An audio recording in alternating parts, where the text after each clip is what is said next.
présente, Vincent Pratt. Donc, je suis ingénieur depuis 2002, pas spécialement dans WordPress, mais bon, j'y suis venu assez vite. Je suis développeur et formateur indépendant depuis 2013 maintenant. Développeur WordPress depuis sa version 1.5, donc ça commence à dater un peu.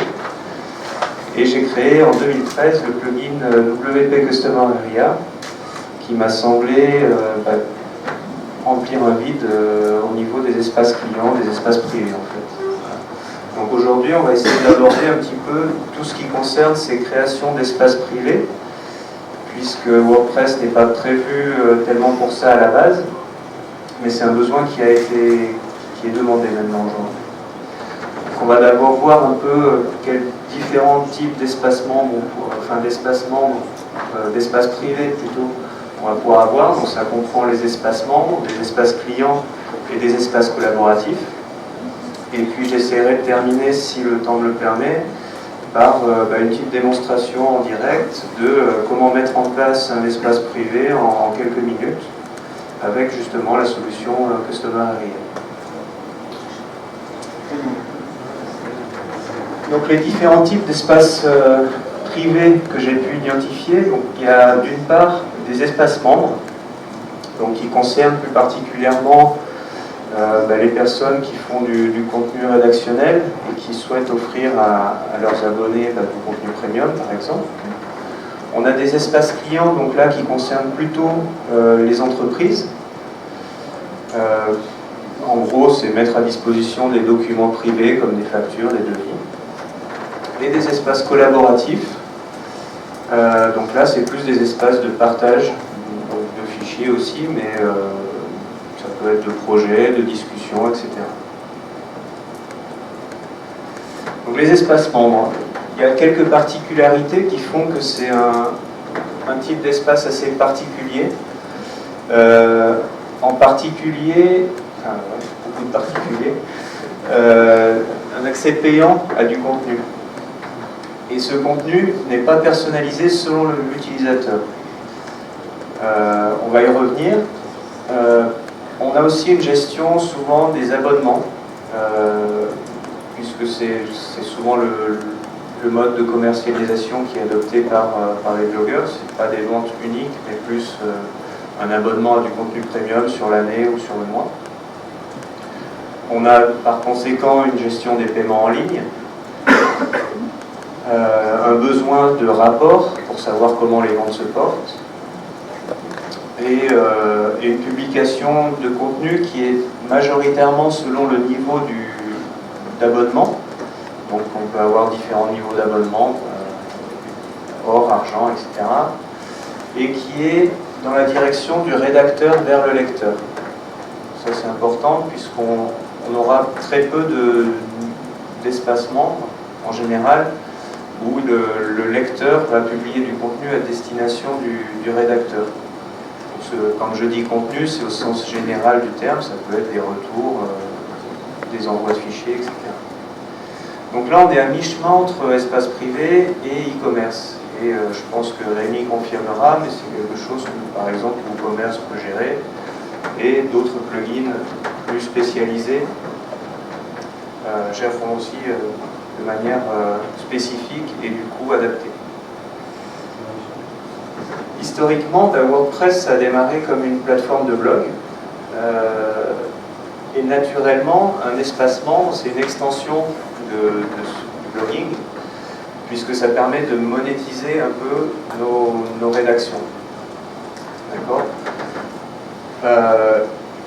Donc c'est un besoin qui est assez vieux, somme toute, et c'est une niche qui a été assez explorée et qui du coup propose une offre de solutions qui est performante, bien pensée et adaptée pour ce type d'espacement. Donc je pense en particulier à 7 ou 8 plugins qui ressortent assez vite. S2 Member, WP Member, Membership, Protect Content Pro, Elastic Content Pro, etc. Donc pour nous, on va pas trop se concentrer sur ce type d'espace privé, puisqu'on voit que c'est assez bien couvert. Et moi, ce qui m'a plutôt gêné, c'est les espaces clients. j'ai un client qui est venu me voir, qui voulait un site, et qui m'a dit, sur mon site, j'aimerais pouvoir mettre en ligne des documents pour mes clients. Donc là, on a une gestion des utilisateurs qui est plus classique. Soit l'administrateur, soit le client va créer son compte. Et on a une publication de contenu qui diffère un peu. Donc c'est un contenu qui est souvent sensible. Des factures clients, des devis, c'est quelque chose qu'on n'a pas envie que d'autres clients ou des concurrents puissent voir. Le contenu est très varié en type. Donc ça peut être des PDF, des galeries photos, des manuels en ligne, des fiches produits, pas mal de choses.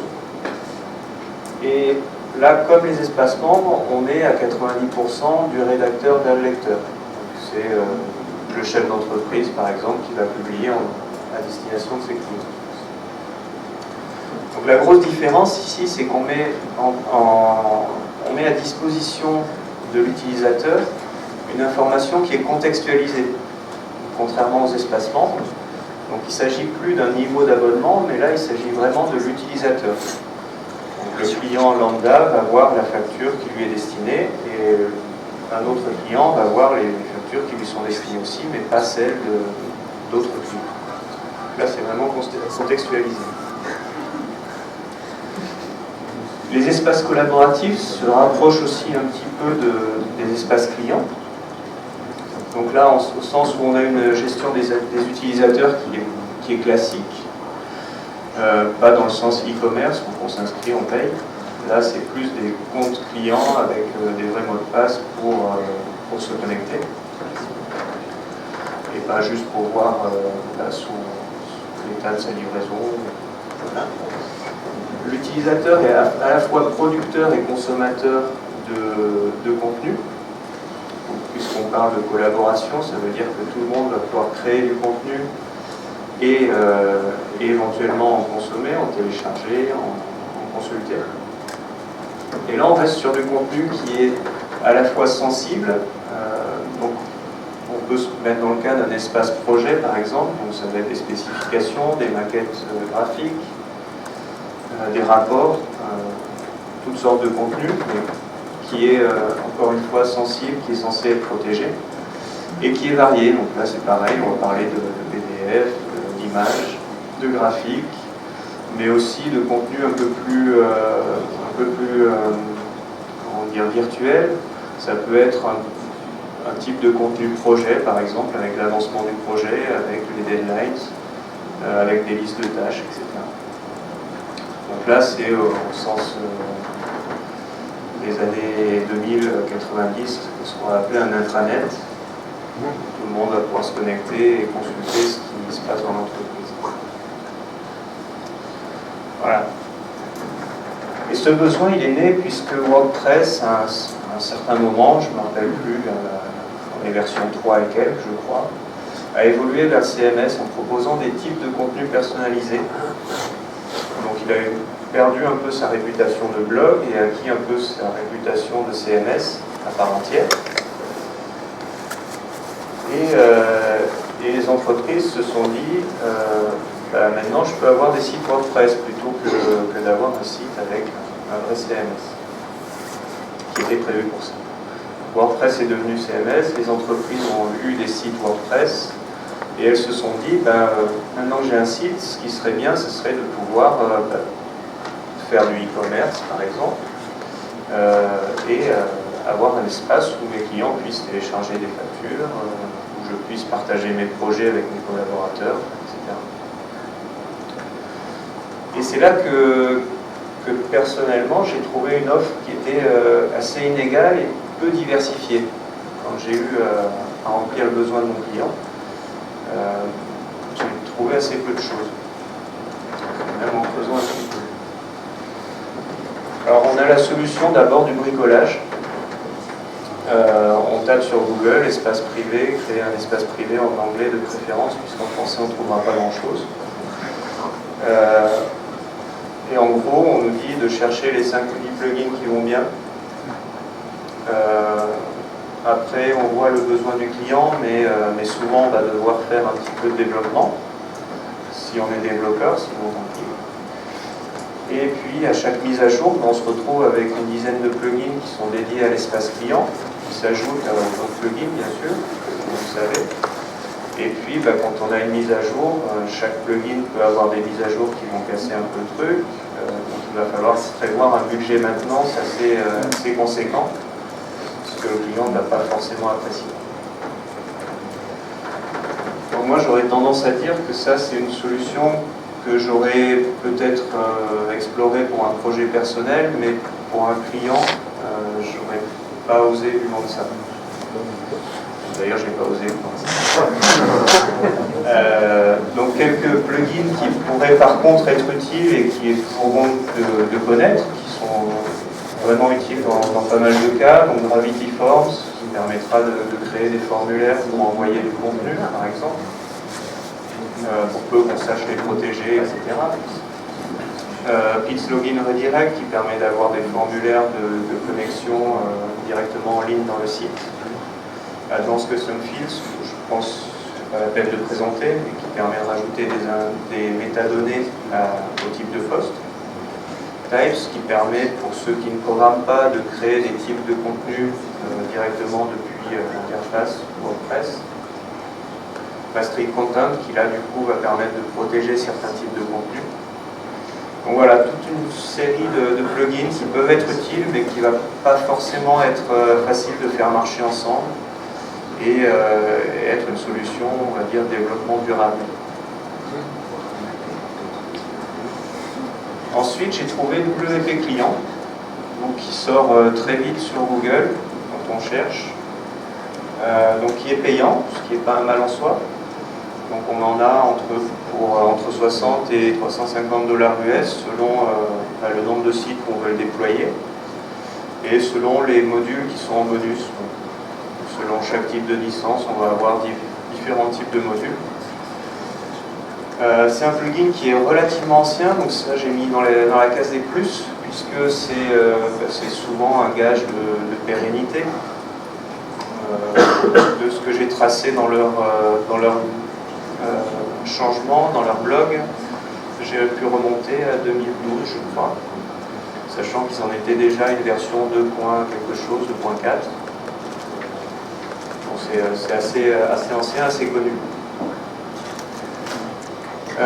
Et ils offrent de nombreuses fonctionnalités comme le partage de fichiers, les factures, les messageries privées, donc en gros tout ce qui pourrait être utile pour les PME à la base. Donc je me suis penché sur ça, j'ai pris une licence et c'est là que j'ai vu un peu les moins. Il y a peut-être trop de fonctionnalités. Alors en particulier, ça va être utile à pas mal de gens, mais pas quand même à tout le monde.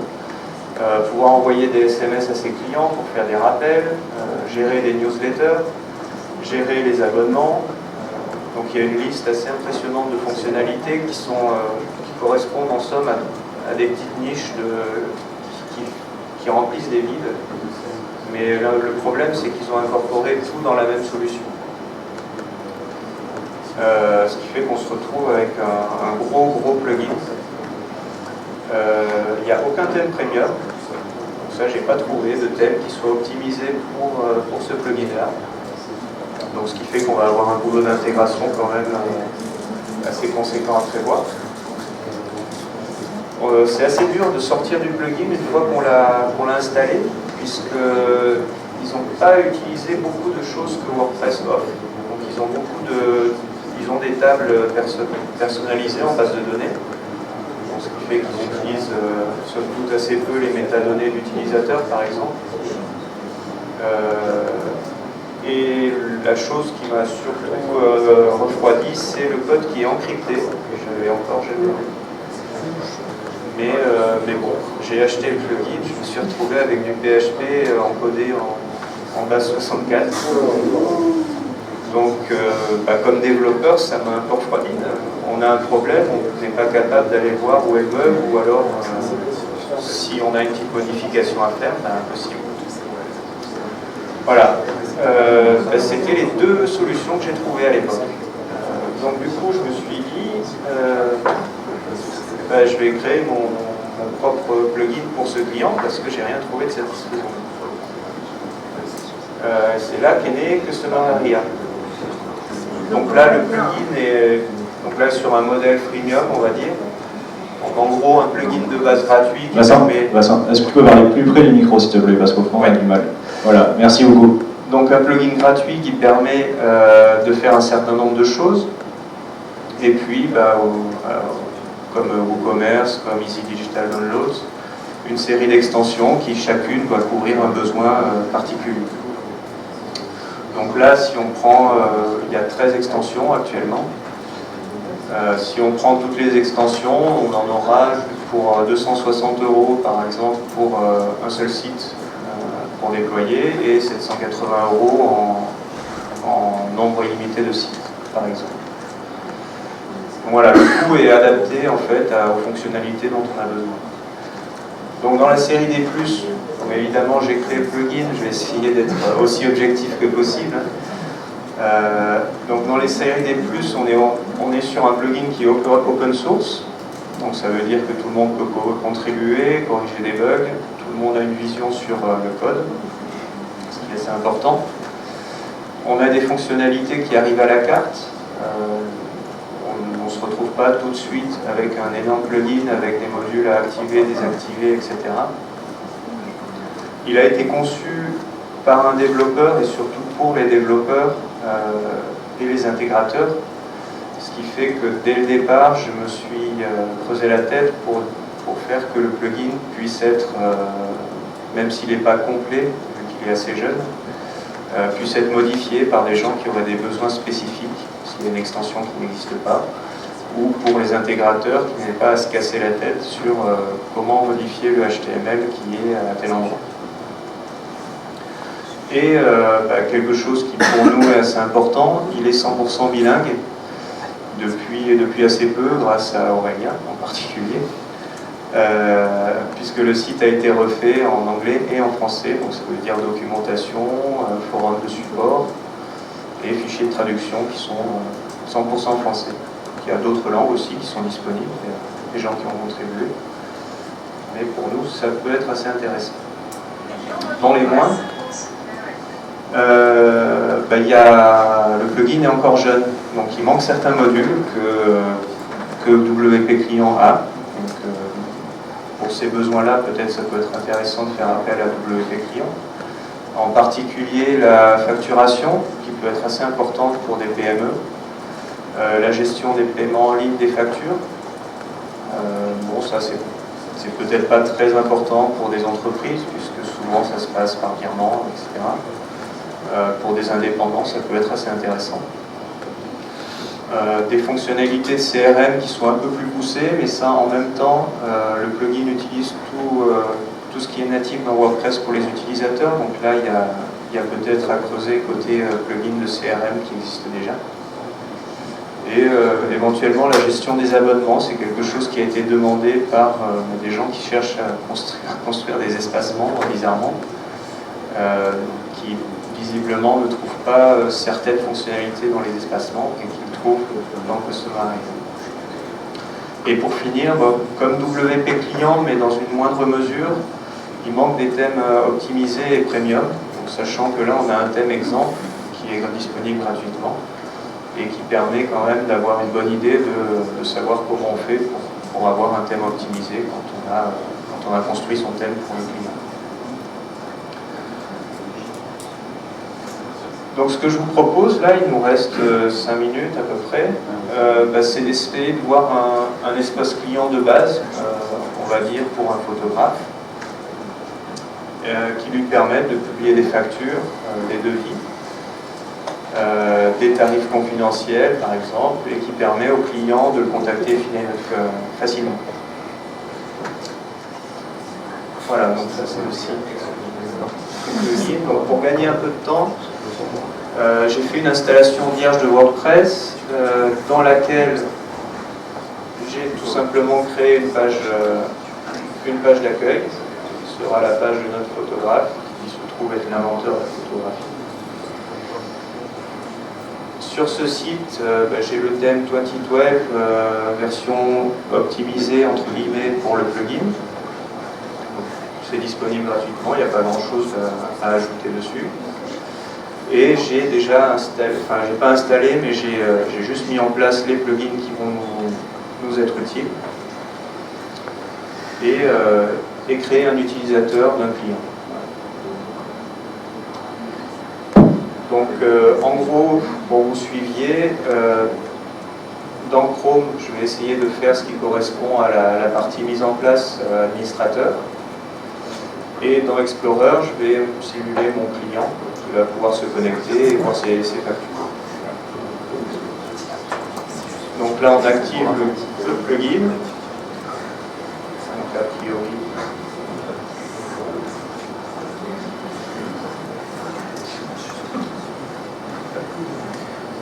voilà, le plugin arrive, vous demande de créer des pages et un menu de navigation.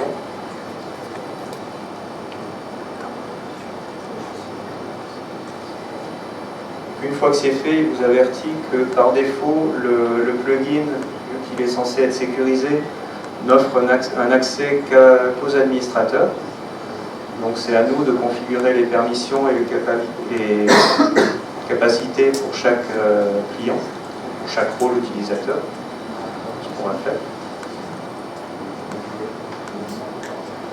Voilà, donc je vais dire que dans notre cas du photographe, on va avoir des pages et des fichiers privés.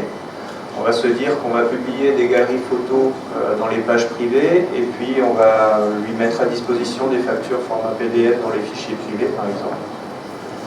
Donc ce qui fait que nos clients vont devoir pouvoir avoir accès à voir les détails de leur compte, modifier les détails de leur compte par exemple. Pour ce qui est des pages privées, ils doivent pouvoir au minimum les consulter, bien entendu. Et pour les fichiers, de la même manière, consulter les fichiers privés. Voilà.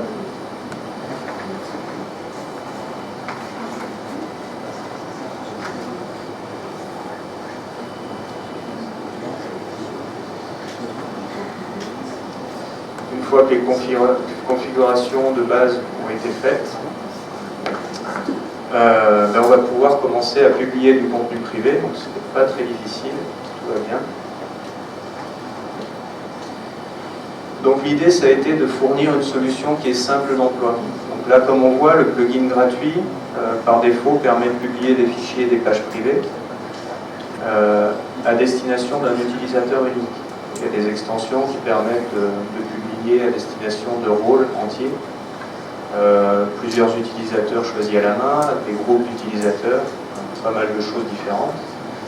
Mais là, pour notre photographe, des utilisateurs uniques, ce sera très bien, ça reste simple. Donc on va publier notre première facture.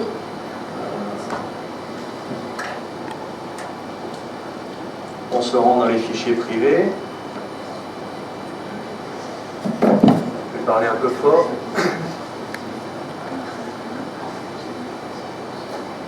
Donc on va lui assigner une nouvelle facture, on peut mettre une description ou un message de bienvenue pour le client, on lui dit bonjour, voici votre facture du mois de mai.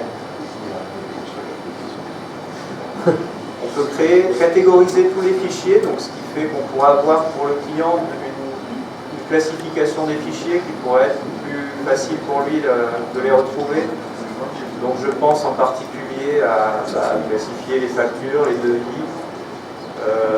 Pour mon site, le client était un jardinier, donc il mettait à disposition aussi les conseils de jardinage sur les espèces en particulier que chaque client avait chez lui, dans son jardin.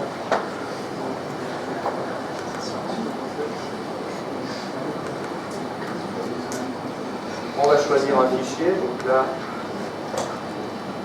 pour une facture, c'est un fichier texte, mais bon, pour un PDF, ce serait pareil.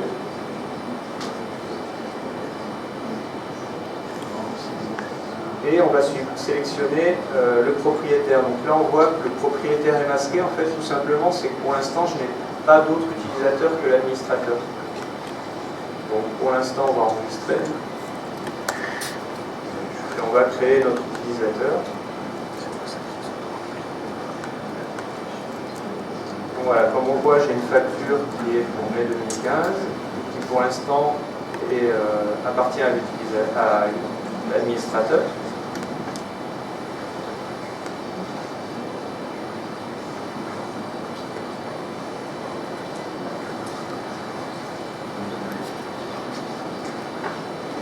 Donc on crée un utilisateur, donc là l'avantage c'est que tout se passe dans WordPress et utilise les tables et les données de WordPress. On peut, si on n'a plus envie d'utiliser ce plugin là, en principe il sera assez facile d'en changer.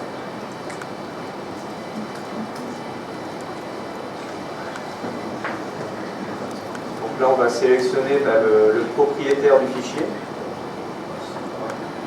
qui va être notre client.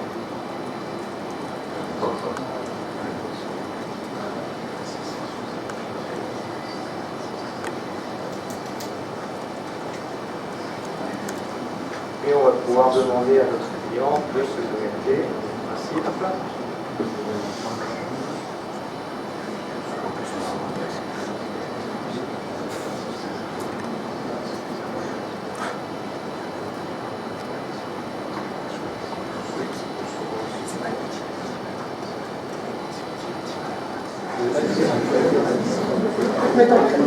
Donc bref, on verrait que le client va se connecter.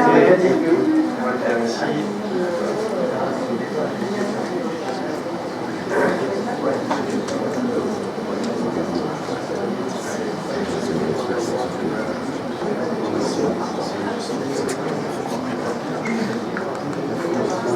Bon. Comme je disais, c'est pas gagné. J'ai des mots, mais ça marche jamais. Il fait des mots.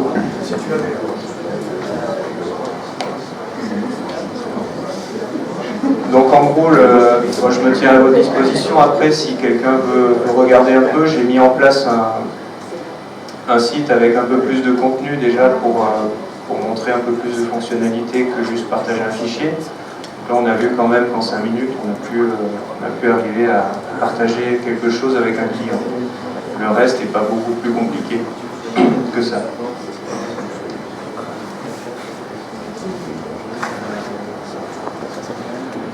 Voilà, donc la dernière chose, avant les questions, je voudrais dire que c'est une solution qui est jeune. Tout comme WooCommerce, on est ouvert aux développeurs. Pour l'instant, on est deux, un designer et un développeur moi-même. On est ouvert aux développeurs externes, ouvert aux développeurs de thèmes premium qui souhaiteraient mettre en vente des extensions sur le site. Donc, il y a une demande qui est quand même assez intéressante. Je pense que les premiers développeurs de thèmes qui viendront mettre en vente des thèmes feront quelques ventes. Voilà, si vous avez des questions. Merci.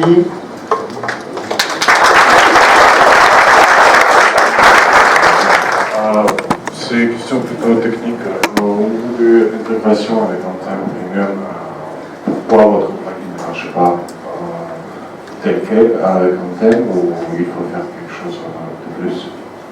Alors, le plugin en lui-même marche avec le thème, avec beaucoup de thèmes. Par contre, c'est vrai qu'on n'a jamais une intégration qui est optimale, donc, comme avec n'importe quel plugin. Le plugin incorpore des feuilles CSS, mais évidemment, on ne peut pas prendre en compte les milliers de thèmes qui existent. Donc, il y a toujours des choses à modifier, à améliorer, pour avoir un produit qui est, pour un client qui est vraiment nickel et terminé, poli. Mais sans prendre en compte les feuilles CSS, ça devrait marcher avec n'importe quel thème. Oui, alors ça marche avec pas mal de thèmes.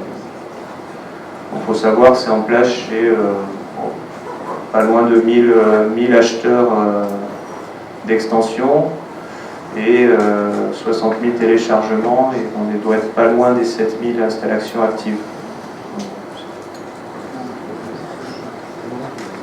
Ça marche relativement bien. Les fichiers uploadés sont protégés, et si oui, de quelle manière? Alors les fichiers qui sont uploadés par l'intermédiaire du type de contenu fichier privé sont protégés. Donc ils sont rangés dans un dossier qui est paramétrable. Donc par défaut, il se trouve dans WP Content, puisqu'il y a des raisons de compatibilité qui nous obligent à faire ça. Donc les manières de le protéger, c'est soit un htaccess qui interdit l'accès à ce dossier, soit encore mieux, c'est de sortir le dossier de la zone web et de mettre ça à un niveau supérieur. Et après, le plugin se gère d'aller récupérer le fichier au moment du téléchargement. Oui, donc le client n'a jamais accès vraiment au lien du fichier. Non. Il passe par un téléchargement. Voilà, il a accès au lien du contenu privé, donc il va afficher une page web avec la description, le titre et un lien vers le téléchargement, mais ce lien est en fait un script PHP, une URL courte qui va se charger de récupérer vraiment le contenu du fichier. Donc tu as montré tout à l'heure en fait une création d'une facture et également un fichier privé. Est-ce que tu as dit que les enregistrements étaient des enregistrements standards WordPress? Ça veut dire que par exemple pour les factures, tu as mis facture du temps mai, etc. Où il se trouve que dans des factures, on va dire pour un client X, Y, il va nous demander un certain nombre d'autres données. Est-ce qu'on peut ajouter des méta sur ce type d'enregistrement-là? Est-ce que ce sont des enregistrements standards? Oui, alors on a une extension qui sert tout simplement à intégrer assez facilement le plugin avec ACF, Advanced Custom Fields. Donc sans cette extension, on peut très bien utiliser ACF et ajouter nos types de contenu, enfin nos champs à ce type de contenu. Après, l'extension qu'on propose va tout simplement sortir de manière automatique dans le thème tous les champs qui sont ajoutés. Dernière question aussi. Oui. Vous avez parlé sur le plugin de base d'une attribution unique entre le fichier ou la page de vente utilisateur. Est-ce qu'il y a moyen en fait d'étendre ça avec les plugins? Je pense par exemple à une formation avec un utilisateur qui utilise deux formations et deux fichiers. Oui, alors je n'ai pas présenté du tout les extensions qui existent. Il y en a 13 au total. Je vous invite à aller voir le site, mais on a 2 études de cas qui permettent d'avoir une idée un peu plus précise de ce que peut faire le plugin. On a 2 études de cas et 2 démos. Donc en particulier, dans ces études de cas, on a le cas d'une école, par exemple, où on pourrait diviser les utilisateurs en gros, le staff de l'école, les professeurs et les élèves. Et puis on a tout un tas d'extensions qui nous permettent de dire que les élèves peuvent publier des conversations avec leurs professeurs, mais pas avec les autres élèves. On peut dire que les professeurs ont constitué des groupes d'utilisateurs qui correspondront aux élèves, aux classes. Et donc les professeurs vont pouvoir publier des contenus envers tel ou tel groupe d'utilisateurs, ou alors 2 ou 3 groupes, 2 ou 3 classes en fait d'élèves. Donc ça correspondrait un peu au besoin de publier à des groupes d'utilisateurs différents. Et sachant qu'un élève qui appartient à plusieurs classes ou plusieurs loisirs par exemple, quand il va se connecter, il va effectivement voir tous les fichiers qui sont assignés soit à lui-même, soit au groupe d'utilisateurs auquel il appartient, soit au rôle WordPress qui lui est assigné. Merci Vincent. Merci.